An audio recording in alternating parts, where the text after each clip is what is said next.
Hello, welcome back. कैसे हो सभी कोडर्स। आज हम बात करने वाले हैं राउटिंग यानी फंड कंट्रोलर के बारे में कि ये कैसे क्या क्या चीज़ें हम इसमें लिख सकते हैं। और बेसिकली है मैंने आपको पहले ही बता दिया था कि हम मेनली काम करेंगे web.php के अंदर, और जब हम कोई API बिल्ड करेंगे तो यहाँ पर API.php के अंदर भी काम करेंगे।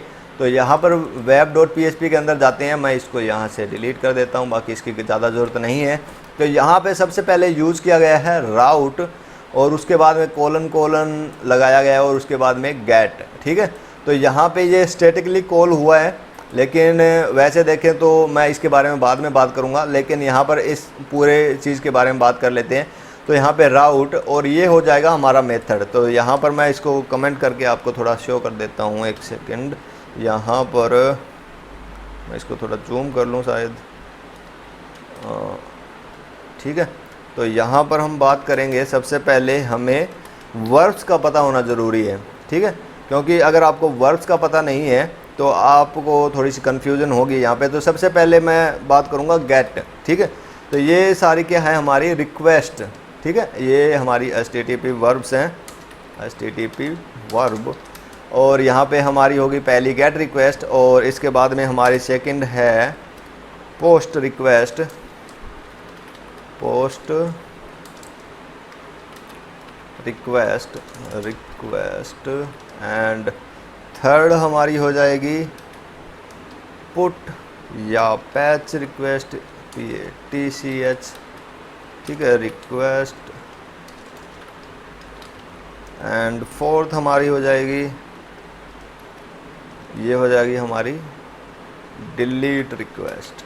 ठीक है, जैसा कि नाम से पता लग रहा है, पहले में हम क्या कर रहे हैं, कोई भी डाटा फैच कर रहे हैं हमारे, चाहे हम सीधा डायरेक्ट व्यू से फैच कर रहे हों या हमारे मॉडल और कंट्रोलर के थ्रू हम फैच कर रहे हो, तो यहाँ पर ये दोनों चीज़ें यूज़ हो सकती है। ठीक है, सॉरी, फर्स्ट हमारा यूज़ होगा गेट वाला। ठीक है, पोस्ट रिक्वेस्ट हम कब यूज़ करेंगे, पोस्ट रिक्वेस्ट हम यूज़ करेंगे जब हमें हमारा डाटा सेंड करना हो, नया डाटा डाटाबेस के अंदर। ठीक है, तो हम यूज़ करेंगे पोस्ट रिक्वेस्ट का। ठीक है, तो दोनों चीज़ें यहाँ पे कंफर्म हो जाती है कि हमें गेट रिक्वेस्ट तब कॉल करनी है जब हम कोई डाटा फैच कर रहे हों, और पोस्ट रिक्वेस्ट हम जब यूज़ करेंगे जब हमें डाटाबेस के अंदर स्टोर करना हो। ठीक है, पुट और पैच जो रिक्वेस्ट है वो हम यूज़ करेंगे जब हमें हमारा डाटा अपडेट करना हो। ठीक है, डाटाबेस के अंदर अगर हमें हमारा डाटा अपडेट करना है तो हम इसका यूज़ करेंगे। डिलीट का यूज़ करेंगे हम जब हमारा डाटाबेस के अंदर से हमें कोई डाटा डिलीट करना हो। ठीक है, तो यहाँ पर ये सारी चीज़ें हैं। और यहाँ पर अगर मैं इसको थोड़ा सा आपको करके दिखाऊँ, तो जैसे कि मैं मान लो इसको कॉपी कर लेता हूँ। ठीक है, और यहाँ से यहाँ पर मैं 3 चीज़ें रन कर रहा हूँ। इसमें मेरा रिक्वेस्ट रहेगी पोस्ट, और इसमें मेरी रिक्वेस्ट रहेगी पुट, और इसके अंदर मैं कर देता हूँ इसको डिलीट। ठीक है, तो ये सारे चारों चीज़ें मेरी यहाँ पे आ गई हैं। तो आप देख सकते हैं कि अगर मैं यहाँ पे रन करूँ और मैं यहाँ से रिटर्न करता हूँ, इसको मैं लिखूँगा पोस्ट रिक्वेस्ट। ठीक है, और यहाँ पर मैं इसको लिखता हूँ, यहाँ पे मैं लिखता हूँ इसको पुट रिक्वेस्ट। ठीक है, पुट या पैच में से हम एक यूज़ करेंगे, बाकी कुछ अलग से यूज़ नहीं करेंगे। तो यहाँ से मैं इसको लिखता हूँ, रिटर्न करें मुझे डिलीट रिक्वेस्ट। ये मुझे टेक्स्ट रिटर्न कर रहा है, और ये मेरा डायरेक्ट मेरे ब्राउज़र पे शो हो जाएगा। ठीक है, और यहाँ पे मैं इसको लिखता हूँ गेट रिक्वेस्ट। ठीक है, आप देख सकते हैं जो मैंने यहाँ पर ये जो यूज़ किया है गेट के अंदर फर्स्ट आर्ग्यूमेंट, तो इसमें मैंने पास किया है स्लैश। मतलब यहाँ पे मेरा जो पाथ है जो मैं अपने डोमेन के आगे यूज़ करूँगा, तो मैंने अगर स्लैश यूज़ किया है, ओनली स्लैश यूज़ किया, तो वो मेरा रूट डोमेन होगा, जो कि मेरा डायरेक्ट जैसे मैं ओपन करूँगा example.com, या यहाँ पे मेरा हो जाएगा the test coder dot test, मतलब जो हमारा लारागन मुझे क्रिएट करके देगा। तो यहाँ पर मेरी अगर मैं गेट रिक्वेस्ट सेंड करूँगा तो उसको मुझे मिलेगी गेट रिक्वेस्ट आउटपुट। ठीक है, अगर पोस्ट रिक्वेस्ट सेंड करूँगा तो मुझे पोस्ट रिक्वेस्ट आउटपुट मिलेगी, और पुट रिक्वेस्ट अगर मैं सेंड करूँगा तो मुझे पुट रिक्वेस्ट आउटपुट मिलेगी। ठीक है, और इसी तरह से मैं अगर डिलीट रिक्वेस्ट सेंड करूँगा तो मुझे मिलेगी डिलीट रिक्वेस्ट रिटर्न, मतलब मुझे ये चीज़ें रिटर्न मतलब आउटपुट में मिलेगी। तो मैं यहाँ पर यूज़ कर रहा हूँ अभी फ़िलहाल के लिए अपना पोस्टमैन। आपको इसके बारे में जानने की ज़रूरत नहीं है, मैं इसके लिए आपको यहाँ पे कंफर्म करवा रहा हूँ कि भाई कौन सी रिक्वेस्ट अगर हम सेंड करें तो हमें क्या आउटपुट मिल रहा है। क्योंकि ब्राउज़र से हम डायरेक्ट इस चीज़ को सेंड नहीं कर सकते, हम पोस्ट रिक्वेस्ट सेंड कर सकते हैं और गेट रिक्वेस्ट हम ईजिली सेंड कर सकते हैं। पोस्ट रिक्वेस्ट हमें सेंड करनी होती है हमारे अपने क्या नाम है किसी भी फॉर्म के थ्रू। बाकी सारी की सारी जितनी भी रिक्वेस्ट है वो फॉर्म के थ्रू ही रिक्वेस्ट करनी पड़ती है। तो फॉर्म अगर मैं लिखूँगा तो बहुत ज़्यादा लंबा हो जाएगा, तो यहाँ से मैं इसको एक बार क्लोज़ कर लेता हूँ, यहाँ से क्लियर कर लेता हूँ। ओके, मुझे इन सब चीज़ों की ज़रूरत नहीं है। और यहाँ पे मैं अपना IP लिखूँगा 127.0.0.1 और मैं कोलन करूँगा यहाँ पे 8000 स्लैश लिखने की ज़रूरत नहीं है। मैं यहाँ पे सीधा गेट रिक्वेस्ट सेंड कर रहा हूँ, यहाँ पे मैं सेंड करूँगा तो मेरे पास यहाँ पे आउटपुट आना चाहिए ओके गेट रिक्वेस्ट, क्योंकि मैंने यहाँ पे गेट रिक्वेस्ट सेंड की है। ओके, मैं थोड़ा सा जूम कर लेता हूँ शायद आपको दिखे।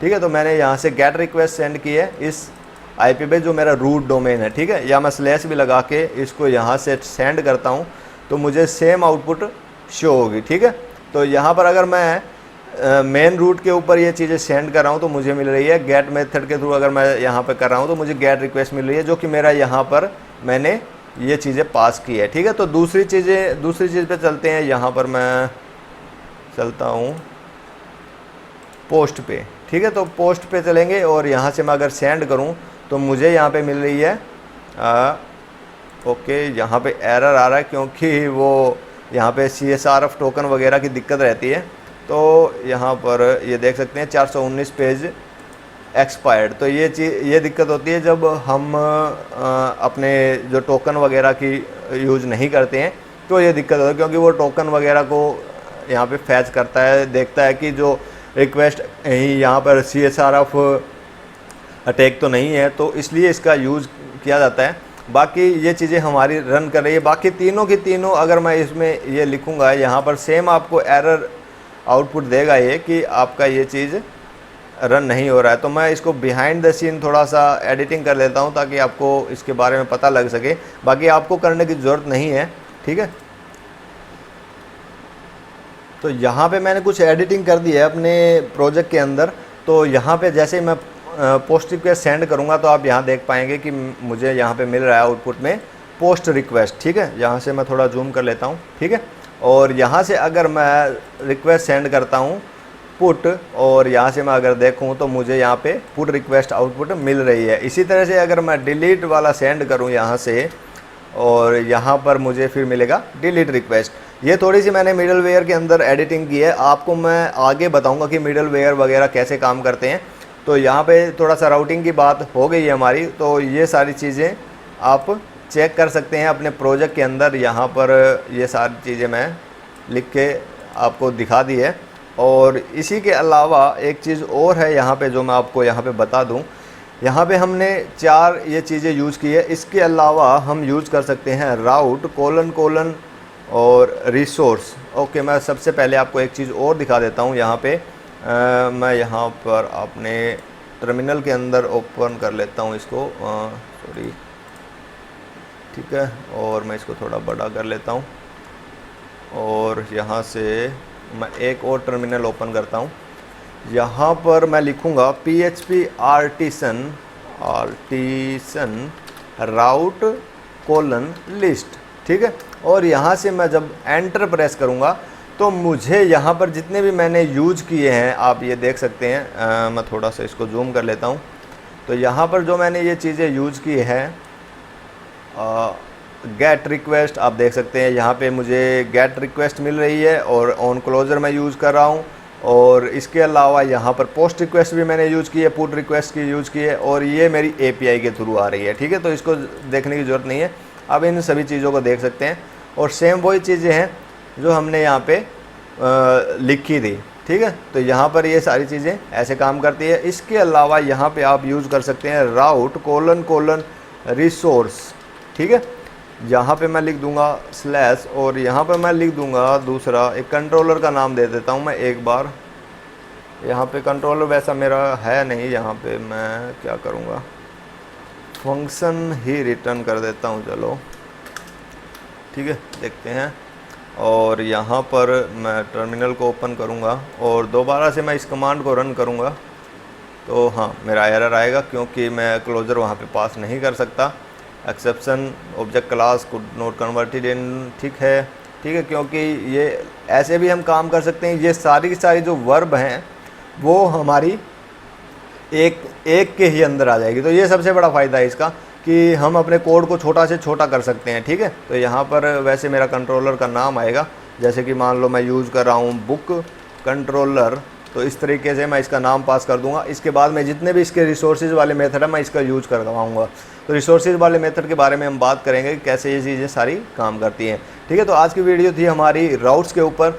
बाकी इसके जो लिंक है मैं आपको राउटिंग का जो डॉक्यूमेंटेशन है वो आपको नीचे डिस्क्रिप्शन में दे दूंगा, वहाँ से आप इसको चेक कर सकते हैं। तो आज की वीडियो में बस इतना ही। कोडिंग करते रहिए, मज़े में रहिए, तब तक के लिए बाय बाय।